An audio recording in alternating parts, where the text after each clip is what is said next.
September 17. September 17 பார்த்தீங்கன்னா international country music டே. ஒவ்வொரு நாட்டுக்கும் பார்த்தீங்கன்னா ஒரு பாரம்பரியமான ஒரு மியூசிக், ஒரு இசை வந்து இருக்கும்.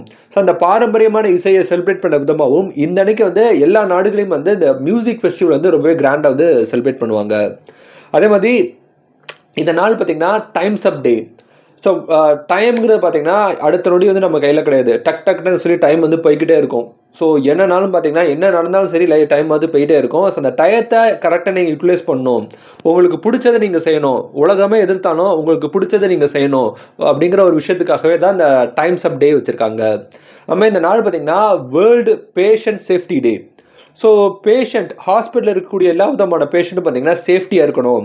ஸோ வெளியிருந்து வரவங்களால வந்து அவங்களுக்கு வந்து நோய் வந்து பரவக்கூடாது. மேற்கொண்டும் பார்த்தீங்கன்னா அவங்களுக்கு வந்து இன்ஃபெக்ஷன் ஆகக்கூடாது. ஸோ பேஷண்ட்ஸ் எல்லாமே ஹாஸ்பிட்டலில் சேஃப்டியாக பார்த்துக்கணும் அப்படிங்கிற பர்பஸ்க்காகவே இந்த நாள் வந்து இருக்குது. நம்ம இந்த நாள் பார்த்தீங்கன்னா வேர்ல்டு மண்டா டேங்கிறாங்க. ஸோ மண்டாங்கிறது பார்த்தீங்கன்னா ஒரு கைண்ட் ஆஃப் ஃபிஷ்ஷு. ஸோ ஒரு மீன் தான். ஸோ இந்த மீன் பார்த்தீங்கன்னா பார்க்குறதுக்கு பார்த்தீங்கன்னா ரொம்பவே அழகாக இருக்கும். ரொம்பவே ஒரு ரேர் ஸ்பீசிஸான ஒரு மீன். ஸோ இந்த மீன் வகையை வந்து பாதுகாக்கணும் அப்படிங்கிற பர்பஸ்க்காகவே இந்த நாள் வந்து இருக்குது. ஸோ இது போக செப்டம்பர் 17 வேற ஏதாவது டே தெரிஞ்ச கமெண்ட் பண்ணுங்க. இந்த நாள் இந்த உலகத்தில் யாரோ ஒருத்தருக்கு பிறந்த நாளாக இருக்கும். உங்களுக்கு பிறந்த நாளாக இருந்தால் உங்களுக்கு என்னோட இனிய பிறந்தநாள் வாழ்த்துக்கள். So happy birthday to you. Thank you.